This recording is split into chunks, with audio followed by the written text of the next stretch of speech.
Welcome back. It's Locked On Chiefs. We appreciate you making us your first listen. Today, we have the preview. It's not Christmas behind me.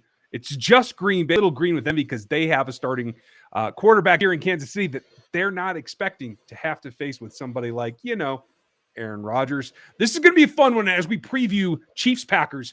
Welcome to Locked On Chiefs.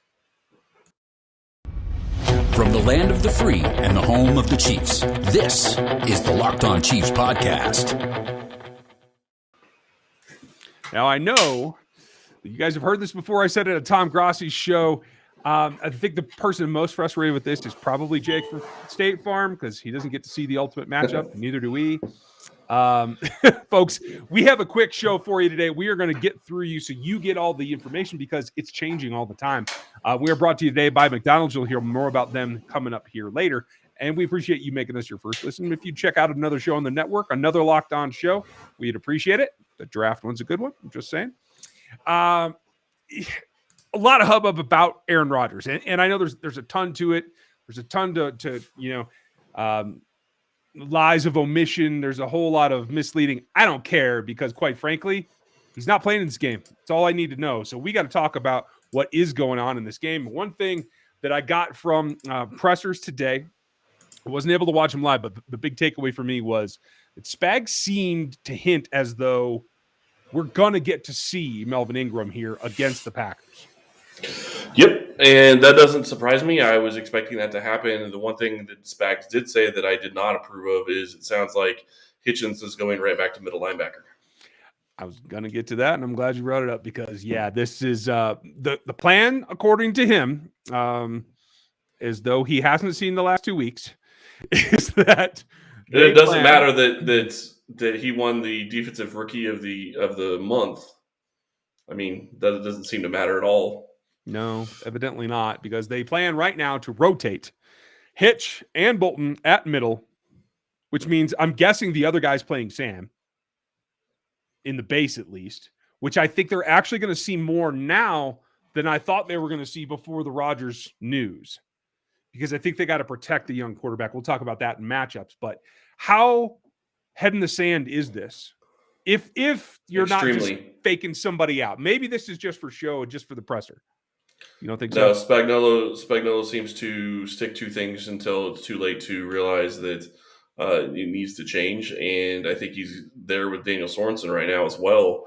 I think he stuck his head in the sand and he believes that the guy can still get it done when, in my own opinion at this point, I think that if you're going to continue having guys that are going to be out of position that don't have the speed to make up for it, then you play younger guys trying to at least get better. And I know they figure they already know what they have in Armani Watts, but I think you play him instead. Yeah, I agree with you. I think you should.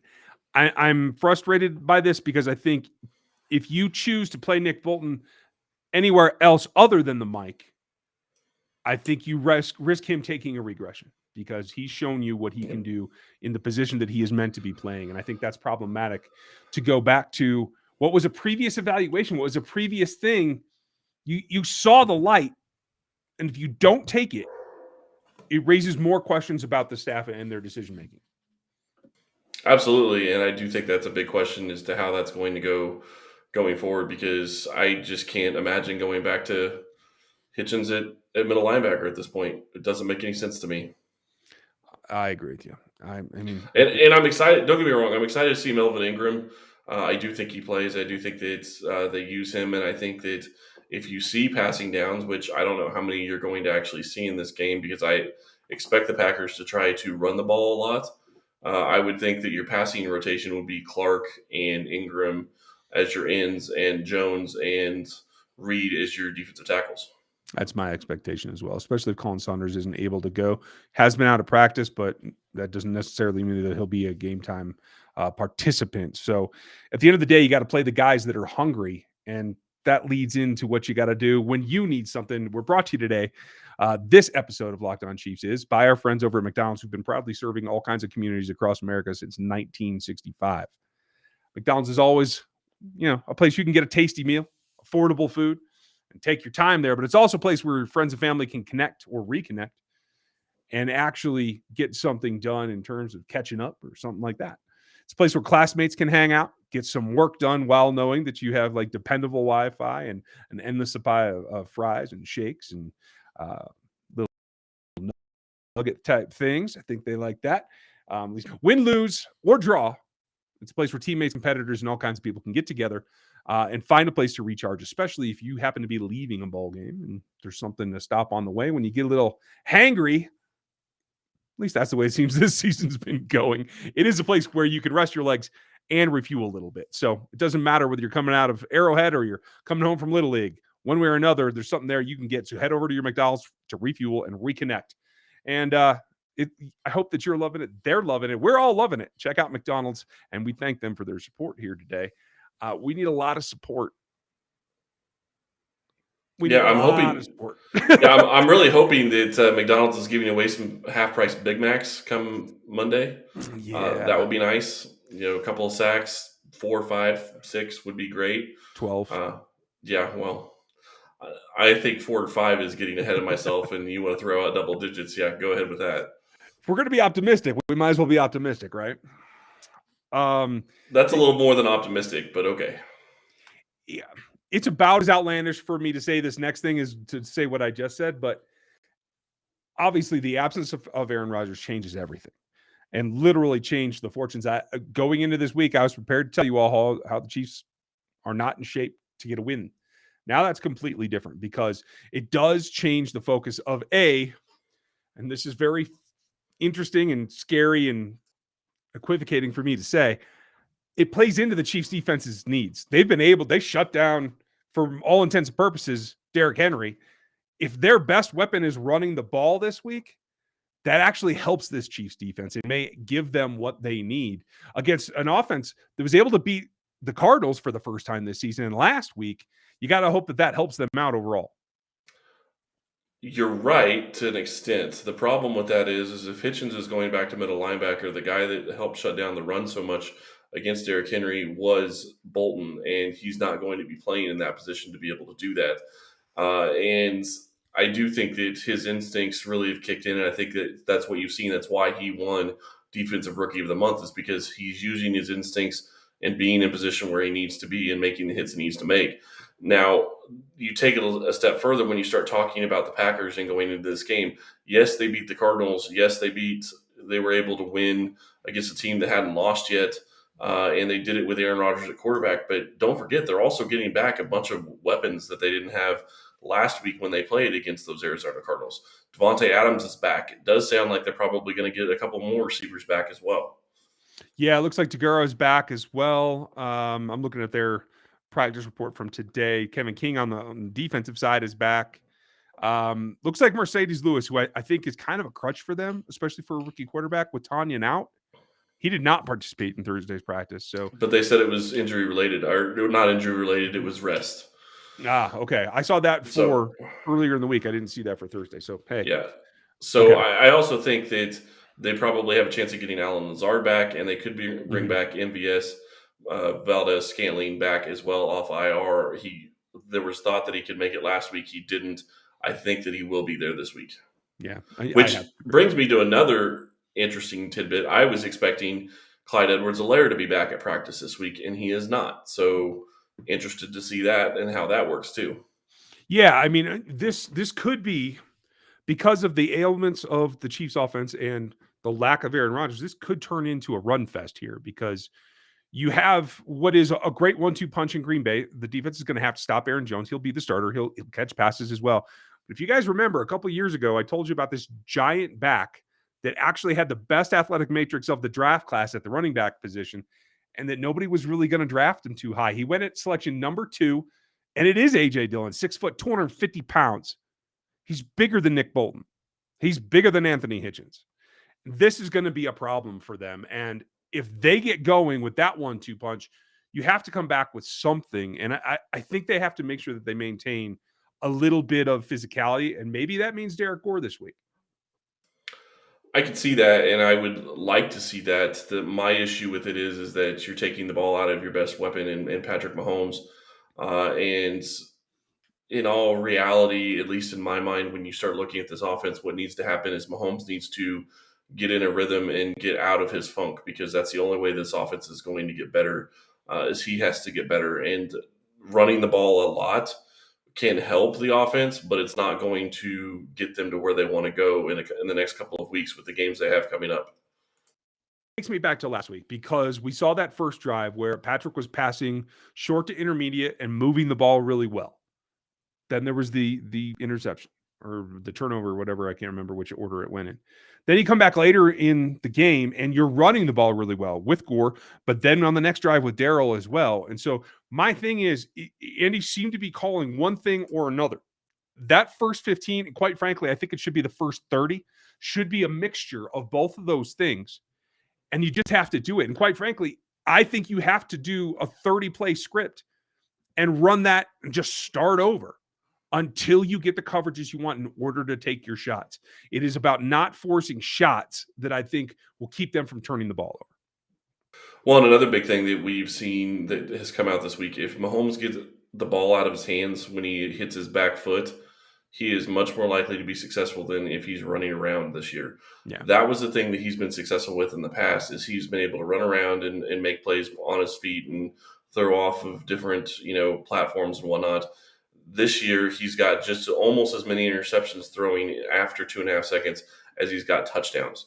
That's a problem, and it needs to be addressed. And yes, some of his interceptions are bad luck. The one to Josh Gordon last week that he talked about, throwing to Josh Gordon, and it ends up hitting McKinnon in the head and gets intercepted. I mean, those are the types of plays that he wasn't getting the first 2 years. Yeah. And there is going to be a little bit of regression. I can't see Kansas City continuing to turn over the ball and be the worst team in turnovers the rest of the season. But they have to start somewhere. All right. And you hope that it starts this week, because if it doesn't, they're going to have other issues. I'm with you. I hope it starts too, because I am tired of talking about it. I got to tell you, it is infuriating to make that have to be the story of every single game. And I know how PFF and I know there's some other podcasters out there that are digging and saying this offense is broken more so than just the interceptions. And while it's not functioning as high end as it has in years past, that is a function of the actual defenses. Without the turnovers, this is still a team worth scoring 28 points a game. Is it the 35 that we've seen in years past? No, but that still should be plenty to win games if the defense steps up and you actually get the turnovers under control. And I would argue that it's actually scoring more than 35 points a game if they get the turnovers taken care of, because they're scoring more points per drive. The only problem is they have all these turnovers. Right, yeah. That's what it comes down to. And, maybe they can get it figured out. I'm waiting for them to just be ready to say no. But one thing that you guys should say yes to is something: when you're hungry, we have a solution for you. Yeah, you absolutely need to go check out Built Bar if you haven't already. And I love Thanksgiving, all the good food, treats, and plenty of them. But maybe you want a yummy dessert, but isn't so full of calories and sugar. It's the perfect time for Built Bars. Built Bar is the new holiday dessert. Feast on something delicious and feel good about it. One slice of pie is upwards of 300 calories, and that's on the low end. Most Built Bars are only 130 calories and 4 grams of sugar with plenty of protein. Replace the coconut cream pie with coconut Built Bar or a raspberry Built Bar instead of a raspberry pie. Lots of good flavors to replace any pie. Low calorie, low carb, low fat, and high protein. Covered in 100% chocolate. There's nothing like a Built Bar Black Friday. Mark your calendar. Black Friday will be a huge event with all sorts of surprises. Go to Built.com, use promo code LOCK15, and you'll get 15% off your order. Use promo code LOCK15 for 15% off at Built.com. Yes, 15%. That saves you a little bit of scratch. Then you can do something fun with it, like try to take out your frustrations over at BetOnline.ag. Lay some cash on what you think is going to happen, or honestly, the thing that you're most scared of happening. Because at this rate, they're just as likely to happen. They've got a brand new website, and as much as there are other sports on there, including NCAA basketball that's going to start here pretty quick, you can get all your props and game bets in at BetOnline.ag for football, basketball, and all the other major sports. It's the number one spot for those two to get all your action in this season. Head over there, check out the new website, sign up today, and you'll receive a 50% welcome bonus if you use the promo code Locked On right now. That's all you got to do. From all the major sports, including basketball, and even some of the fringe things like UFC that only comes up every now and then, and isn't quite as steady. It makes it hard, I think, to really understand what's going on with that sport. I find that one tough. But all you got to do to take advantage of all those offers, They're all going right now for the remainder of the 2021 season. It's all over at BetOnline, the fastest and easiest way to bet all of your sports. BetOnline, where that game starts. Now, where the game ends is matchups. And if you have players that you think they either need to attack or they need to emphasize for the Chiefs, like, where do you want to begin?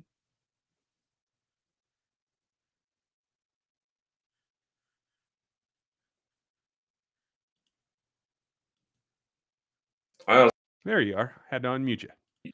Yeah, I'm not exactly sure what happened there. I wouldn't mind seeing Josh Gordon being a guy that they have 2 or 3 plays in the first 15 to.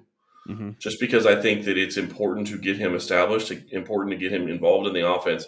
Because if you can get him involved, then the rest of the pieces start fitting together even better. But until he gets involved, until people have to worry about him, he's not really going to be able to help Tyreek Hill or Travis Kelce.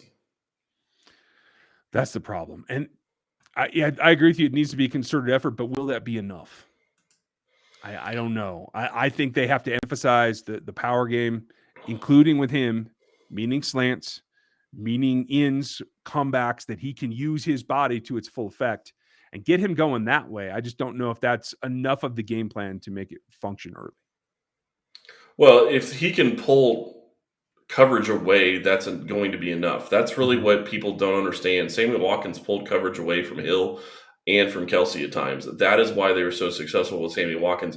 And that's why I really do think that Kansas City needs to be looking at a high caliber, maybe a 1B type wide receiver this offseason, because they need a strong X. They need somebody that can go and steal the coverages.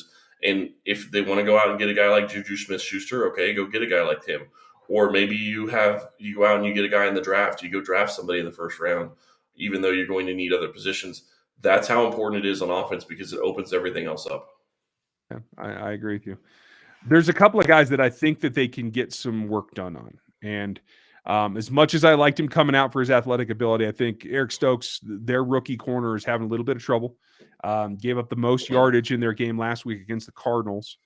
And I think he's somebody that you can target again. And then if you can't get him, I'd start looking at Hardman. I like his matchup on Sullivan. He gave up 100% completion rate last week. So there's a couple of struggling corners. They're going to match up with guys that you got to get cooking, because I expect them to take cues from the Giants and double Hill and double Kelce. And that means that those two guys in particular are going to have opportunities. Yeah, and Hardman has to take a step forward, because he hasn't this year. Like we said that early in the offseason, he needed to. If he was going to be a big part of this offense, he needed to take a big step forward. He doesn't seem like he's that point where he can be the number 3 wide receiver or the number 3 target in this offense, and that's a problem right now. The one thing I will say, and I'm hoping that Andy Reid uses this going forward, I hope that he gets Clyde Edwards-Helaire back in the offense when he comes back, because I think he can really help in the passing game. When you start looking on the defensive side, I really want to see what Ingram has. And the question is going to be, is Bakhtiari going to play in this game? We don't know that right now. That could be something that could open things up. But I also expect Spagnuolo is going to blitz Love, and he's going to give him a bunch of different coverages that just don't that he's not going to be ready for. So I'm really intrigued to see what Spagnuolo does to try to trip up Love in this game. Yeah. I mean, and everybody's got to be on guard. If you end up getting Adams, obviously that's a nightmare matchup. You have to be able to take that on. Ward, I think, has to play better. I didn't see the report on Adams today. Was he out there? Yes. Okay. So and he came back from the COVID list. It was reported today. Okay. So if he's not a designated, then he's going to be out there. Clearly the focus of the offense. Now, you can do something to take away him, but you always got to protect against the tight end and against the backs out of the backfield. And if you get Lazard back, that becomes another matchup. But at the end of the day, I think you have to press, you have to be physical with your corners, and you have to attack them in order to stifle the quarterback and allow your pass rush to get there. Yep, can't argue with that. And I also think that offensively, you have to find a way to get Travis Kelce going, because I think he's really the engine of this offense. Tyreek Hill helps spread the ball or spread the field out more, but Travis Kelce is the engine, I think, that gets this offense going. And he's been in a funk the past couple of weeks. If you can get him going in this offense, I think it moves this offense along, and I think that they have a better chance at winning this game on Sunday. I think they do win this game on Sunday. I think it's close for a while, but in the end, they pull away. I'm going to call it 30-21. Oh, you're going with that already. I hate saying this. I could see this game going either direction. I would be very happy if Kansas City got to 24 points, just because of the way their offense has been playing lately. Green Bay, the question is Love going to show up, and is he going to show that he can step into Aaron Rodgers' shoes? If he can, I think that the Packers still have enough firepower to beat the Chiefs team that we've seen the past couple of weeks. I think these Chiefs have the ability to beat the Packers, but until they play football that's basically sound fundamentally, they're not going to be at that point. I think Kansas City can squeak out a victory here. I'd say 24-21 Kansas City. Okay. Rock on, folks. Let us know what you think. Leave it in the YouTube comments and like, sub, and hit the bell while you're there. And over in the iTunes reviews, we appreciate that. We've been getting some of those lately. Thank you for all the audio listens as well as being here on YouTube with us as well. We hope that you guys enjoy your weekend and get ready for this game. We will have reaction post-game for you. Have a good one. Enjoy yourself, and we'll talk to you then.